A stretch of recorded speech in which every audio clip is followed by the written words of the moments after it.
Hello दोस्तों, welcome to my YouTube channel motive of life. दोस्तों, आज की इस मोटिवेशनल वीडियो में मैं आपको बॉलीवुड के मशहूर सिंगर अरिजीत सिंह की सफलता की कहानी सुनाऊंगा। दोस्तों, अरिजीत सिंह बॉलीवुड प्लेबैक सिंगिंग के बेताज बादशाह हैं। अरिजीत सिंह एक ऐसे सिंगर हैं जिनकी जितनी तारीफ़ की जाए उतनी कम है। इनकी आवाज़ में वो कमाल की काबिलियत है जिसके ज़रिए वो अपनी आवाज़ में दर्द और सहजता को आसानी से ले आते हैं।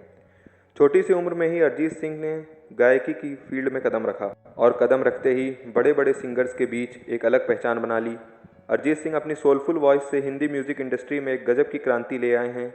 इसलिए आज हम बात कर रहे हैं सोलफुल वॉइस के इकलौते हकदार अरिजीत सिंह की। इनका जन्म सन 1987 में पश्चिम बंगाल के मुर्शिदाबाद शहर में हुआ। अरिजीत सिंह के पिता पंजाबी और माँ बंगाली थी।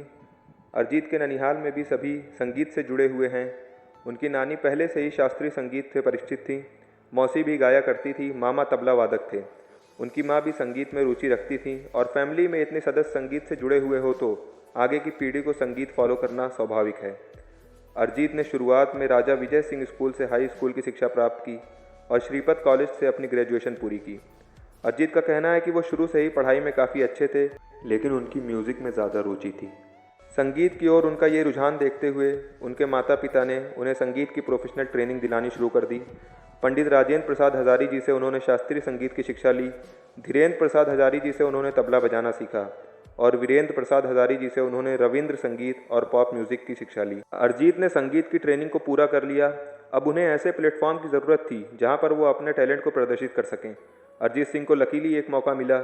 साल सन 2005 में एक सिंगिंग रियलिटी शो में पार्टिसिपेट करने के लिए वो अपना शहर छोड़कर मुंबई आ गए। इस रियलिटी शो में पार्टिसिपेट करने के लिए कई सारे ऑडिशन देने पड़ते थे। ऑडिशन इतनी कड़ी हुआ करती थी कि कई बार तो अरिजीत को ऑडिशन के दौरान नींद भी आ जाती थी, पर उन्होंने कभी हार नहीं मानी। अरिजीत इस रियलिटी शो में टॉप 5 तक पहुंचने से पहले ही शो से बाहर हो गए, लेकिन इस शो के जज शंकर महादेवन को उनकी आवाज़ काफ़ी अच्छी लगी। उन्होंने भविष्य में अरिजीत के साथ काम करने का आश्वासन दिया और बाद में शंकर महादेवन अपने वादे के मुताबिक अरिजीत को हाई स्कूल म्यूज़िक 2 एल्बम के गाने का अल्फा 1 में मौका दिया।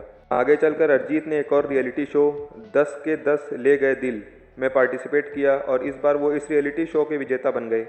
इस शो के जीतने के बाद उन्हें एक पॉपुलर म्यूज़िक लेवल के लिए गाना गाने का कॉन्ट्रैक्ट भी मिल गया, लेकिन अरिजीत को म्यूज़िक इंडस्ट्री में अपने पैर जमाने के लिए काफ़ी मुशक्क़त करनी पड़ी।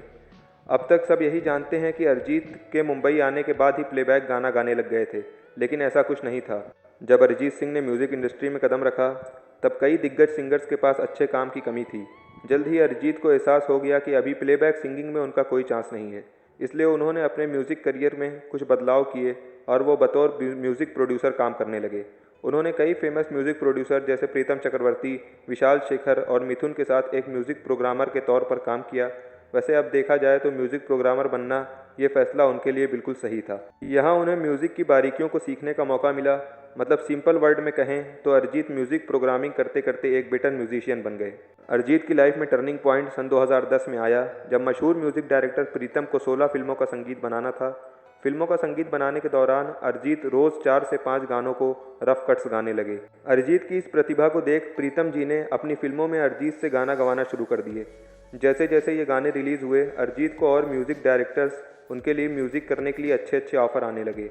धीरे धीरे अरिजीत की मखमली आवाज़ को वो शोहरत और लाइमलाइट मिलता चला गया जिसके वो हकदार थे।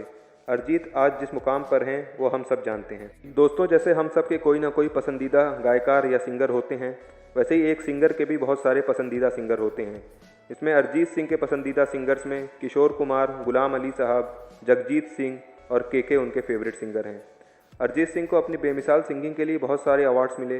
साल 2014 में फिल्म आशिकी 2 का गाना क्योंकि तुम ही हो और साल 2016 में रॉय का गाना सूरज डूबा है के लिए उन्हें फिल्म फेयर और बेस्ट प्लेबैक सिंगर का अवार्ड से नवाजा गया।